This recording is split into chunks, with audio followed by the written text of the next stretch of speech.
Every morning, residents of Kagoshima City check a forecast most of the world has never heard of. Which direction the ash is going to fall. Not rain, not pollen. Volcanic ash, from Sakurajima, an active volcano close enough to the city that its ash can decide whether you hang your laundry outside today. And in the middle of all that, Kagoshima has some of the emptiest housing stock in the country. Sakurajima erupts small amounts of ash routinely enough that Kagoshima City has built an entire municipal system around it. More than 6,500 designated ash collection points across the city, where residents sweep fallen ash into government-issued yellow bags, collected separately from ordinary household trash.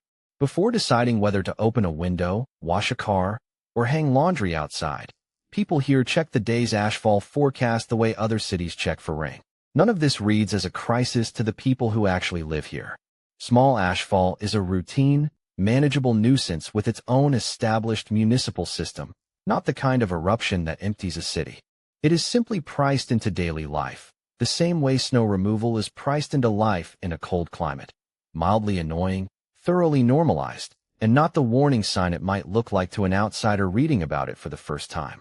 Kagoshima Prefecture's vacancy rate runs above 20%, well ahead of Japan's national average of under 14%, and close to 200,000 vacant homes are on record across the prefecture, including in Kagoshima City itself, Sakurajima's literal front yard. A volcano that mildly inconveniences your laundry schedule is not the reason a house sits empty for a decade. That comes down to the same forces driving vacancy everywhere in rural Japan. An aging population, and adult children who moved away and never came back for the family house. The volcano is dramatic scenery, not the cause of the vacancy sitting in its shadow. Living in view of an active volcano sounds like a trade-off. In Kagoshima, it mostly just means an ash forecast and a yellow bag on trash day. The houses sitting empty a few kilometers from Sakurajima are empty for the same ordinary demographic reasons as the rest of the prefecture, not because of the mountains smoking quietly across the bay. For a buyer willing to sweep a little ash now and then, that is a very unusual backdrop to get essentially for free.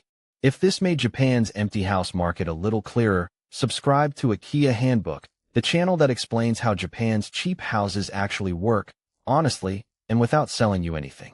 There is also a free guide waiting in the description, the Akiya Buyer's Starter Guide, How to Buy a Cheap House in Japan Without Getting Burned. 11 chapters on the truth about so-called free houses, the hidden costs, and who should not buy. No hype, and completely free. The link is below. Thanks for watching.